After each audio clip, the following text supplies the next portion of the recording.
Hello மக்களே! ஜானகி மாயா செம்ம இன்ட்ரெஸ்டிங்கா போயிட்டுருக்கு. நம்ம ரகுராமன் ஜானகிக்கு அவங்க கையினாலேயே சலங்கை எடுத்து குடுத்து, மாயானால அந்த பிள்ளைங்களுக்கு பிராக்டிஸ் குடுக்க முடியாது.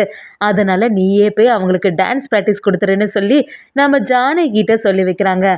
அதே சமயத்தில ரகுராமும் மாயா இவ்வளோ முயற்சி எடுக்கிறத பார்த்து அப்படியே பிரமிச்சு போயிடுறாங்க. நமக்காக மாயா இவ்வளோ செய்றாளே! கண்டிப்பா இந்த போட்டியில மாயா ஜெயிச்சுருவாங்கிற நம்பிக்கை நம்ம ரகுராமுக்கு இப்ப வந்துடுது. அதே சமயத்துல மாயா எப்படி இருந்தாலும் வின் பண்ணிடுவா. அதனால அடுத்த சூழ்ச்சிய பண்ணலாம்னு சொல்லிட்டு புவனேஸ்வரியும், அருந்ததியும் தயாராகிட்டாங்கன்னு சொல்லலாம். அருந்ததியை எதிர்த்து நம்ம மாயா தான் இந்த போட்டியில ஜெயிக்கணும்னா இந்த வீடியோவுக்கு ஒரு லைக் போடுங்க. வீடியோக்குள்ள போறதுக்கு முன்னாடி நம்ம சேனலுக்கு சப்ஸ்கிரைப் பண்ணிடுங்க. அப்படியே பக்கத்துல இருக்க பெல் ஐக்கனை கிளிக் பண்ணிடுங்க.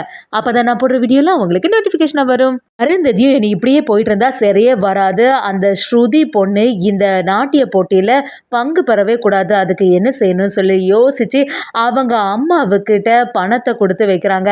நான் தர பணத்தை ஒழுங்காட்டு எடுத்துட்டு இனிமே இந்த போட்டியில் அவள் வரவே கூடாது. அது மட்டும் இல்லாமல் மாயாவோட டான்ஸ் ஸ்கூல்ல இனிமே இவள் படிக்கக்கூடாதுன்னு சொல்லிட்டு ஸ்ருதியோட அம்மா கிட்ட சொல்லி வைக்கிறாங்க. இது எல்லாத்தையுமே நம்ம கதிர் தனா தூரத்துலேருந்து கவனிச்சுட்டே இருக்காங்க.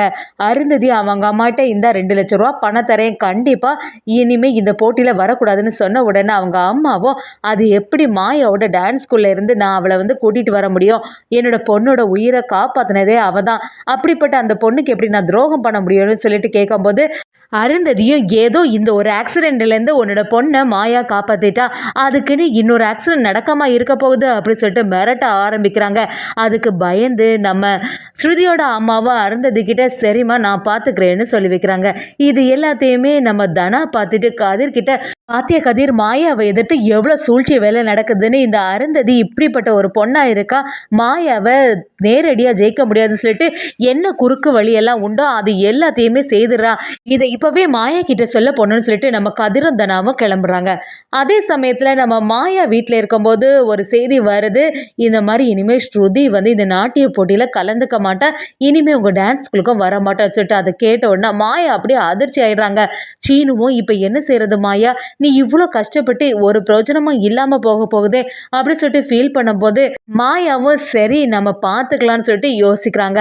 அதே சமயத்தில் இதெல்லாம் தெரிஞ்சுக்கிட்ட பத்மாவும் பார்வதிக்கும் பயங்கரமாக சந்தோஷமாக இருக்குது. நம்ம நினச்ச மாதிரி தான் நடக்குது. பத்மாவும் அதில் சொல்ல ஆரம்பிக்கிறாங்க. அதுக்கு தான் நான் அப்போவே சொன்னேன், எதுக்கு இவளுக்கு தேவையில்லாத வேலையெல்லாம், டான்ஸ் ஸ்கூலெல்லாம் ஆரம்பிக்க போதே அவ்வளோ பிரச்சனை, இப்போ பாரு நடக்கக்கூட முடியாமல் இருந்துட்டு இருக்கான்னு சொல்லி சத்தம் போட ஆரம்பிக்கிறாங்க. இதை கேட்டுட்டு இருந்த அப்பு குட்டியை நம்ம மாயா கிட்ட ஏன் காவியா அக்காவுக்கு ப்ராக்டிஸ் கொடுக்கக்கூடாதா அப்படின்னு சொல்கிறாங்க. சரி அந்த காவியா நல்லா ஆடுவாளா அப்படின்னு கேட்கும்போது அவளுக்கு ப்ராக்டிஸ் கொடுத்தா கண்டிப்பாக நல்லா ஆடுவாங்க அப்படின்னு நான் அப்பு குட்டியும் ஒரு ஐடியா கொடுக்கும்போது மாயாவும் சரி சொல்கிறதெல்லாம் நல்லா தான் இருக்குது, ஆனால் அவளுக்கு யார் ப்ராக்டிஸ் கொடுப்பா அப்படின்னு சொல்லிட்டு குழம்பி போய் நிற்கிறாங்க. நம்ம ஜானகியும் மாயா கிட்ட சரி மாயா எல்லாத்தையுமே பார்த்துக்கலாம்னு சொல்லி சமாதானப்படுத்துகிறாங்க. ஃபஸ்ட்டு உன் கால் நல்லபடியாக சரியாகட்டுன்னு சொல்கிறாங்க. நம்ம ஜானகியும் அப்படியே ரூமுக்குள்ளே அவங்களோட சலங்கையே எடுத்து பார்க்க ஆரம்பிக்கிறாங்க. சலங்கையை பார்த்த உடனே ஃபீல் பண்ணி ஏற்கனவே நான் இவங்கள்ட்ட ஒரு சத்தியம் பண்ணி வச்சுருக்கேன், இனிமேல் சலங்கையை காலில் கட்டிட்டு ஆட மாட்டேன்னு சொல்லிட்டு அப்படி இருக்கும்போது அவங்கள மீறி நம்மளால் எதுவுமே செய்யவும் முடியாது. மாயாவும் இவ்வளோ கஷ்டப்படுறா, அந்த பொண்ணுக்கு ப்ராக்டிஸ் கொடுக்கலாம், ஆனால் இப்போ என்ன செய்யறதுன்னு சொல்லிட்டு நம்ம ஜானகி குழம்பி போய் நிற்கிறாங்க. அதே சமயத்தில் அவங்கள்ட்ட இதை பற்றி பேசவும் முடியாது, ஏற்கனவே சொல்லி வச்சுருக்காங்க இனிமேல் இதை பற்றி என்கிட்ட கேட்காதுன்னு. அப்படி இருக்கும்போது மறுபடியும் நான் அவங்கள்ட்ட கேட்டேன்னா பெரிய பிரச்சனை தான் வரும், எதுக்கு இந்த குடும்பத்துக்குள்ள பிரச்சனை வந்துட்டு சொல்லிட்டு நம்ம ஜானகி ஒரு குழப்பத்தோட இருக்கும்போது இது எல்லாத்தையுமே ரகுராம் தூரத்துலேருந்து கவனிக்கிறாங்க. நம்ம ஜானகி கையில் சலங்கையை வச்சிருக்கிறது எல்லாத்தையுமே பார்த்துடுறாங்க. நம்ம ரகுராமும் ஜானகின்னு சொல்லிட்டு கூப்பிட்டுட்டு உள்ளே வரும்போது ஜானகி ரகுராமை பார்த்த உடனே அந்த சலங்கையை அவங்க கண்ணில் படாத மாதிரி மறைச்சி வைக்கிறாங்க. ரகுராமும் ஜானகிட்ட என்ன ஜானகி இங்கே பண்ணுற அப்படி கேட்கும்போது ஜானகியும் ஒன்றும் இல்லைங்கன்னு சொல்லிட்டு சமாளிக்கிறாங்க. ரகுராமும் உன்னை பற்றி எனக்கு தெரியாதா ஜானகி, என்னாச்சு கையில் என்னன்னு கேட்குறாங்க. ஜானகியும் எதுவும் இல்லைன்னு சொல்லிட்டு மறைச்சாலுமே நம்ம ரகுராமும் எனக்கு எல்லாமே புரியும், உன் கையில் சலங்கை தானே இருக்கு இங்கே தான்னு சொல்லிட்டு கேட்குறாங்க.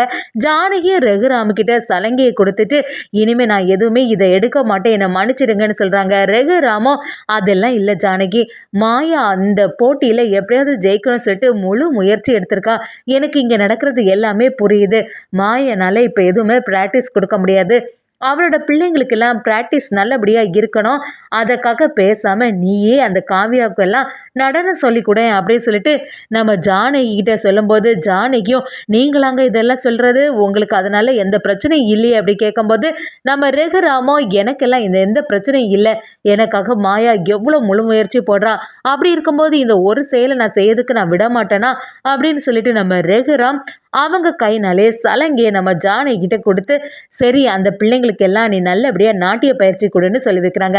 நம்ம ஜானகி ரொம்பவே சந்தோஷப்பட்டு ரகுராம் கிட்ட ரொம்பவே நன்றிங்க. மாயா இந்த மாதிரி கஷ்டப்படுறத பார்த்து நான் ரொம்பவே யோசிச்சுட்டு இருந்தேன். நல்ல வேளை நீங்க இப்படி ஒரு முடிவு எடுத்தீங்க. எனக்கு ரொம்பவே சந்தோஷமா இருக்குன்னு சொல்லி நம்ம ஜானகியும் அதுக்கு தயாராகுறாங்க. நம்ம ஜானகியும் அங்க அந்த மாயாவோட ஸ்டூடெண்ட்ஸ் எல்லாம் வர வச்சு அப்படி நம்ம ஜானகி நாட்டியம் சொல்லி கொடுக்கறதுக்காண்டி தயாராகுறாங்க. ஸ்டூடெண்ட்ஸை பார்த்த உடனே பத்மா பயங்கரமா அதிர்ச்சியாகி, ஏன் நில்லுங்க, எங்க போறீங்க, எதுக்கு இங்க வந்தீங்க, அவனால தான் எழும்பி நடக்க முடியாது, அப்படி இருக்கும்போது அவ எப்படி உங்களுக்கு ப்ராக்டிஸ் பண்ணி கொடுப்பா அப்படின்னு சொல்லிட்டு சத்தம் போடும்போது, இல்ல வேற ஒருத்தங்க சொல்லி கொடுப்பாங்கன்னு சொல்லிட்டு நம்ம பத்மாவை மதிக்காம அந்த பிள்ளைங்க எல்லாம் போகும்போது நம்ம ஜானகியும் செமையாட்டு நாட்டியம் சொல்லி கொடுக்க ஆரம்பிக்கிறாங்க. இதை பார்த்த பத்மாவும் இனிமே இப்படியே விட்டா சரியா வராது, எவ்வளோ தைரியம் இருந்தா இவங்க இப்படிலாம் பண்ணுவாங்க அப்படின்னு சொல்லி அந்த ரமணி பாட்டிக்கிட்டேயும் நம்ம ரகுராம் கிட்டேயும் சொல்லி வைக்க போறாங்க. என்னண்ணா இங்கே நடக்குது, நீ சொல்றதே மீறி அவங்க என்னடானா சலங்கையை காலில் கட்டி நாட்டியம் சொல்லி கொடுக்க போயிட்டாங்க அப்படி சத்தம் போடும்போது நம்ம ரகுராமும், பத்மா எனக்கு எல்லாமே தெரியும், நான் தான் அவகிட்ட சொல்லி ப்ராக்டிஸ் பண்ண சொன்னேன் அப்படின்னு சொன்ன உடனே பத்மா அப்படியே அதிர்ச்சி ஆயிடுறாங்க. என்ன சொல்றீங்க அண்ணா, நம்ம குடும்பத்துக்குன்னு ஒரு மரியாதை இருக்கு, அப்படி இருக்கும்போது அண்ணியை போய் இப்போ டான்ஸ் ஆடுறதுக்கு சொல்றியே அப்படின்னு சொல்லி சத்தம் போட ஆரம்பிக்கும் போது ரகுராமும், வேற என்ன செய்யறது பத்மா, அதான் மாயாவுக்கு கால் எல்லாம் இப்படி இருக்குல்ல, அவனால எதுவுமே செய்ய முடியாதுல்ல, அப்படி இருக்கும்போது அவ முழு முயற்சியோட எவ்வளவு வேலைகள் செய்றா, எப்படியாவது அவளுக்கு கால் சரியாயிரும்னு சொல்லி எவ்வளவு தைரியமா இருக்கா. அப்படி இருக்கும்போது நம்ம தானே குடும்பத்துல உள்ளவங்க எல்லாமே நம்ம மாயாவுக்கு உறுதுணையா இருக்கணும். அதுக்காக தான் ஜானகிக்கு நான் தான் சலங்கை எடுத்து கொடுத்தேன்னு சொல்லிடுறாங்க. பத்மாவுக்கு அப்படியே அதிர்ச்சியாக்கி பார்வதியும் பத்மா கிட்ட, பாத்தீங்களா நடக்கிறது எதுவுமே சரியில்லை, ஜானகி அக்காவுக்கு ஒண்ணுனா ரகுராம் மாமா எவ்வளோ துடிச்சு போய் அவங்களோட கனவை நிறைவேற்றணும்னு சொல்லிட்டு தான் இந்த வேலையெல்லாம் செய்கிறாங்கன்னு சொல்லி பார்வதி நம்ம பத்மா கிட்ட சொல்லும்போது, பத்மாவா நீ சொல்றது எல்லாமே சரிதான் பார்வதி, அண்ணனை பற்றி இப்போதான் எனக்கு எல்லாமே நல்லபடியாக புரியுதுன்னு சொல்லி வைக்கிறாங்க. அதே சமயத்தில் நம்ம ஜானகியும் அவங்களோட நீண்ட நாள் கனவாட்டு அந்த ஸ்டூடெண்ட்ஸுக்கு எல்லாமே நாட்டியத்தை சொல்லி கொடுத்துட்ருக்காங்க. அதில் நம்ம மாயாவும் பார்த்துட்டு இருக்கும்போது ரொம்பவே சந்தோஷப்படுறாங்க. பெரியம்மா நீங்கள் பட்ட கஷ்டம் எல்லாமே சரியாயிட்டு பெரியப்பாவே இன்னைக்கு உங்கள் காலில் சலங்கை கட்டி ஆடுன்னு சொல்லிட்டு அனுமதி தந்திருக்காங்க. இதெல்லாம் பார்க்கும்போது எனக்கு ரொம்பவே சந்தோஷமாக இருக்குன்னு சொல்கிறாங்க. நம்ம ஜானகியும், மாயா நீ எதுக்குமே கவலைப்படாத, சீக்கிரத்தில் உனக்கு கால் சரியாகி இந்த போட்டியில் நீ தான் ஜெயிக்க போகிற சொல்லிட்டு துணையாகவே இருக்காங்க. நம்ம சீனுவும் மாயா கிட்ட வந்து, என்ன மாயா காலெல்லாம் எப்படி இருக்கு அப்படி கேட்கும்போது மாயாவும், சரி இன்னும் கொஞ்ச நாளில் நாட்டிய போட்டி வந்துடும்ல, அதுக்கு முன்னாடி என் காலை தயார்படுத்தணும்னு சொல்லி அந்த இடத்துல ஸ்கிப்பிங் போடுறதுக்கு நம்ம மாயாவும் கயிறை வச்சு ரெடி பண்ணி அதில் துள்ளதுக்கு ட்ரை பண்ணும்போது சீனு அப்படியே தாங்கி பிடிச்சிடுறாங்க. மாயானால் ஃபஸ்ட் எதுவுமே பண்ண முடியலை, போக போக மாயா ட்ரை பண்ணி ஓரளவு பண்ணிட்டாங்க.